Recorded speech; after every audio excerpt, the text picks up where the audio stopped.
श्री शिवाय नमस्तुभ्यम। भक्तजनों, देवों के देव महादेव के हम सभी भक्त हैं और जब बात होती है उनके पूजन की, उनके बारे में जानने की, तो हम अपने आस पड़ोस के कई लोगों से, कई कथावाचकों से, संतों से सुनते हैं कि उनकी पूजा की विधि ये है, ऐसे जल चढ़ाना चाहिए, ऐसे है। तो मेरे मन में यह ख्याल आया कि क्यों ना इसे हम स्वयं पढ़ा जाए, और इसके लिए शिव शंकर भोलेनाथ के बारे में जानने के लिए सबसे जो उत्तम ग्रंथ है वो है श्री शिव महापुराण। और इस क्रम में मैंने इसे गीता प्रेस गोरखपुर, जिसके नाम से आप सभी परिचित होंगे, उसी पुस्तक को मैंने लिया और उसको का अध्ययन मैंने शुरू किया। उसमें सब कुछ है, शिव शंभू के बारे में सब कुछ है। उनकी सारी रचना, कैसे पूजा करना चाहिए, क्या करना चाहिए, क्या नहीं करना चाहिए। जैसे हम लोग ओम नमः शिवाय करते हैं तो शिवाय नमः कब होता है ना, और श्री शिवाय नमस्तुभ्यम क्या, जितनी भी चीज़ें हैं वो सब उसमें है। तो मैंने जब अध्ययन किया तो मैंने सोचा क्यों ना हम इसे बाबा भोलेनाथ के अन्य भक्तों तक पहुँचाए। तो मैंने इसकी रिकॉर्डिंग करके आप लोगों के लिए इस सावन के पावन महीने पर, सावन की प्रथम तिथि को, ये प्रथम भाग मैंने शुरू किया है अपने चैनल चैंटिंग यूनिवर्स मंत्र प्रभात पर, जिसे आप सब सब्सक्राइब कर लें और जो घंटी का चित्र है उसे भी दबा दें, जिससे प्रतिदिन हमारे चैनल पर प्रसारित होने वाला श्री शिव महापुराण का एक अध्याय प्रतिदिन आएगा, तो वो आपके पास प्रतिदिन पहुंच पाए। साथ ही हमारे चैनल पर अन्य भी मंत्र, उपयोगी मंत्र, आपके जीवन से संबंधित उपयोगी मंत्र, विघ्न को दूर करने वाला, सब प्रकार की बाधाओं को दूर करने वाले मंत्र भी हैं, तो वो सभी आप तक पहुँचे। तो आइए शुरू करते हैं। ओम श्री सांब शिवाय नमः। ओम श्री गणेशाय नमः। श्री शिव महापुराण महात्म्य अथ प्रथमोध्याय। शौनक जी के साधन विषयक प्रश्न करने पर सूत जी का उन्हें शिव महापुराण की महिमा सुनाना। श्री शौनक जी बोले, हे महाज्ञानी सूत जी, संपूर्ण सिद्धांतों के ज्ञाता, हे प्रभु, मुझे पुराणों की कथाओं के सार तत्वों का विशेष रूप से वर्णन कीजिए। सदाचार, भगवत भक्ति और विवेक की वृद्धि कैसे होती है तथा साधु पुरुष किस प्रकार अपने काम, क्रोध आदि मानसिक विकारों का निवारण करते हैं। इस घोर कलयुग में जीव प्रायः आसुर स्वभाव के हो गए हैं। उस जीव समुदाय को शुद्ध अर्थात दैवी संपत्ति से युक्त बनाने के लिए सर्वश्रेष्ठ उपाय क्या है? आप इस समय मुझे ऐसा कोई शाश्वत साधन बताइए जो कल्याणकारी वस्तुओं में भी सबसे उत्कृष्ट एवं परम मंगलकारी हो तथा पवित्र करने वाले उपायों में भी सर्वोत्तम पवित्र कारक उपाय हो। अर्थात वह साधन ऐसा हो जिसके अनुष्ठान से शीघ्र ही अंतःकरण की विशेष शुद्धि हो जाए तथा उससे निर्मल चित्त वाले पुरुष को सदा के लिए शिव की प्राप्ति हो जाए।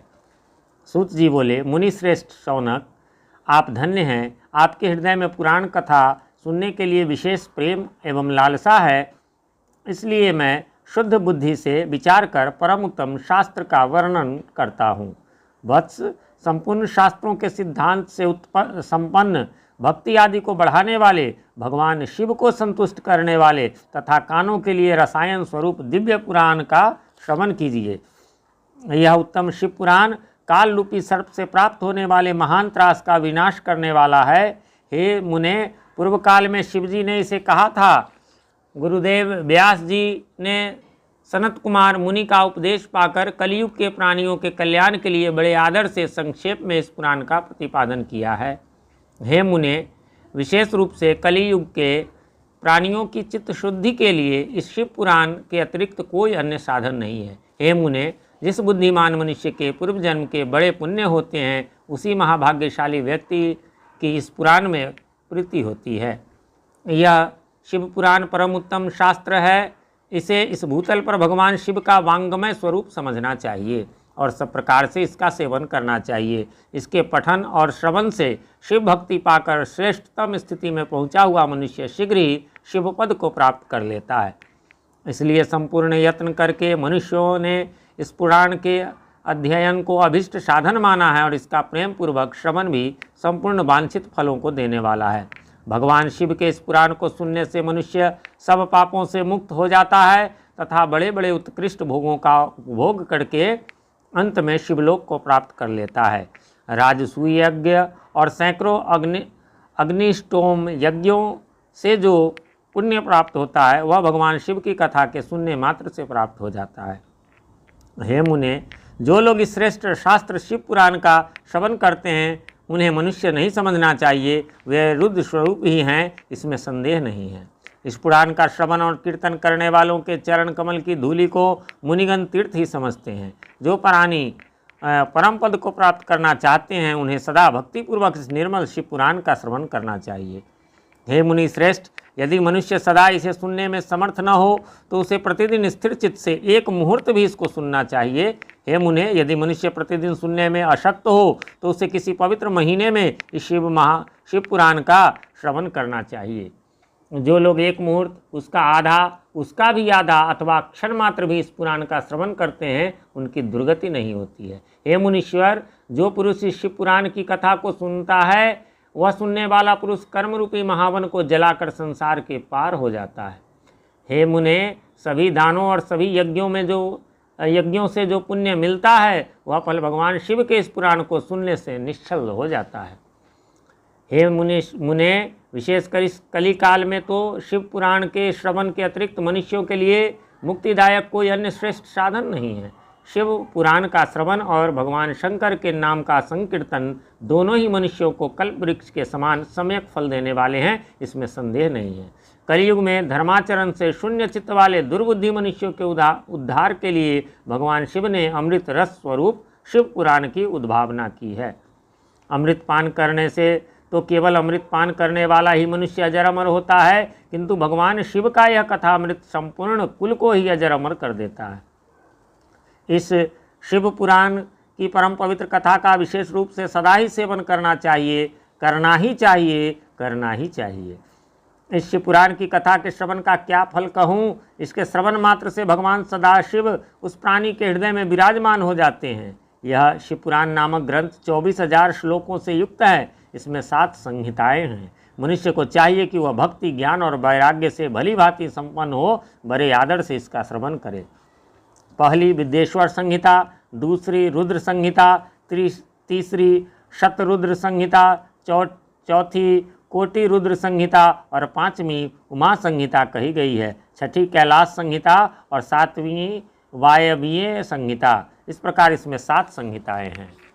7 संहिताओं से युक्त यह दिव्य शिव पुराण पर ब्रह्म परमात्मा के समान विराजमान है और सबसे उत्कृष्ट गति प्रदान करने वाला है। जो मनुष्य 7 संहिताओं वाले इस शिव पुराण को आदरपूर्वक पूरा पढ़ता है वह जीवन मुक्त कहा जाता है। हे मुने, जब तक इस उत्तम शिव पुराण को सुनने का सुअवसर नहीं प्राप्त होता तब तक अज्ञानवश प्राणी इस संसार चक्र में भटकता रहता है।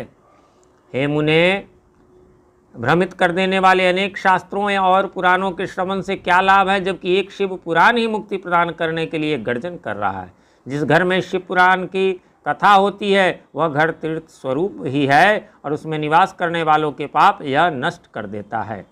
हजारों अश्वमेध यज्ञ और सैकड़ों वाजपेय यज्ञ शिव पुराण की 16वीं कला की भी बराबरी नहीं कर सकते। हे मुनि श्रेष्ठ, कोई अधम प्राणी जब तक भक्तिपूर्वक शिव पुराण का श्रवण नहीं करता तभी तक उसे पापी कहा जाता है।